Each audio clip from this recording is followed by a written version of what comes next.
एक समय की बात है, भगवान गौतम बुद्ध वन के रास्ते से होकर कहीं जा रहे थे। रास्ते में उन्हें एक व्यक्ति मिला जो एक गड्ढा खोद रहा था। गौतम बुद्ध वहीं पर थोड़ी देर विश्राम करने के लिए वृक्ष के नीचे बैठ गए और उस व्यक्ति को देखने लगे जो गड्ढा खोद रहा था। तभी उस व्यक्ति को गड्ढा खोदते खोदते एक कलश मिला। उस कलश में बहुत ही कीमती हीरे जवाहरात भरे हुए थे। यह सब देखकर वह व्यक्ति बहुत खुश हुआ और सोचने लगा, आज मेरा भाग्य जाग उठा है।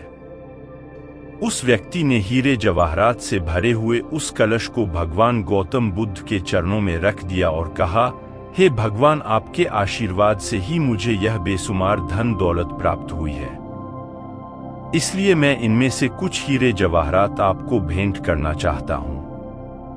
यह सब सुनकर भगवान गौतम बुद्ध ने उस व्यक्ति से कहा, तुम्हारे लिए यह धन दौलत है, लेकिन मेरी नजर में यह जहर के समान है, क्योंकि बिना मेहनत के प्राप्त हुई धन दौलत जहर के समान ही होती है।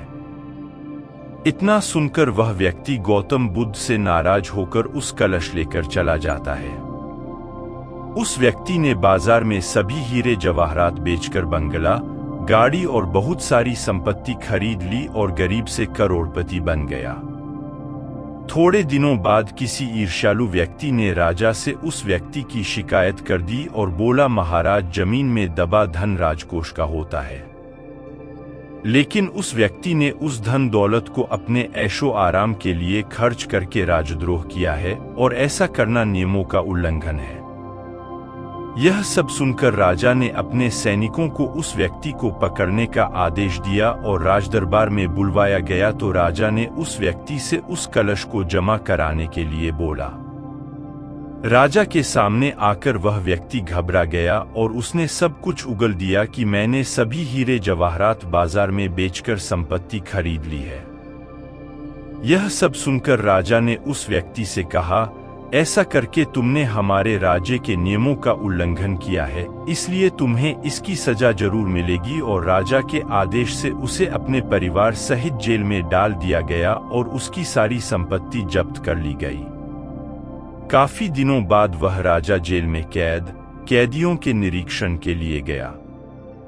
तभी उस व्यक्ति ने राजा से अपनी सजा माफ करने के लिए आग्रह किया और कहा, महाराज, जब मुझे वह कलश जमीन में गड्ढा खोदते समय मिला तो भगवान गौतम बुद्ध वहीं पर मौजूद थे। भगवान गौतम बुद्ध ने मुझसे कहा था कि इसमें धन दौलत नहीं, जहर भरा हुआ है। लेकिन उनकी यह बात न मानकर मैंने उनका अपमान किया था और आज जेल में रहकर मुझे एहसास हो रहा है कि उनकी बात बिल्कुल सच थी, क्योंकि बिना मेहनत के प्राप्त धन दौलत जहर के समान ही होती है। इसलिए मैं एक बार भगवान गौतम बुद्ध के दर्शन कर उनसे क्षमा मांगना चाहता हूं।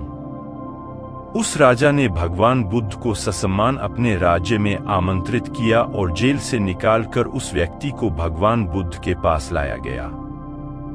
उस व्यक्ति ने भगवान बुद्ध के चरणों में बैठकर क्षमा मांगी तथा कहा, भगवान, आपकी बात बिल्कुल सत्य थी, क्योंकि कलश में सही में जहर भरा हुआ था, जिसने कारण मुझे अपने परिवार सहित जेल जाना पड़ा। भगवान गौतम बुद्ध के आदेश से राजा ने उस व्यक्ति को जेल से रिहा कर दिया। इसके बाद उस व्यक्ति ने उसी दिन से मेहनत से प्राप्त धन से अपना जीवन यापन शुरू कर दिया। दोस्तों, इस कहानी से हमें यह सीख मिलती है कि बिना मेहनत के हासिल हुआ धन हमें कभी खुशी नहीं दे सकता है, क्योंकि बिना परिश्रम के प्राप्त हुआ धन विष के समान होता है। परिश्रम से प्राप्त किया हुआ धन हमारे खून पसीने का धन होता है और उसकी कीमत हमें पता होती है, इसलिए हम उस धन को सोच समझकर खर्च करते हैं। वही बिना मेहनत से कमाए हुए धन की हमें कीमत पता नहीं होती है और उस धन को हम गलत तरीके से खर्च करने लगते हैं और हम गलत रास्ते पर चलने लगते हैं।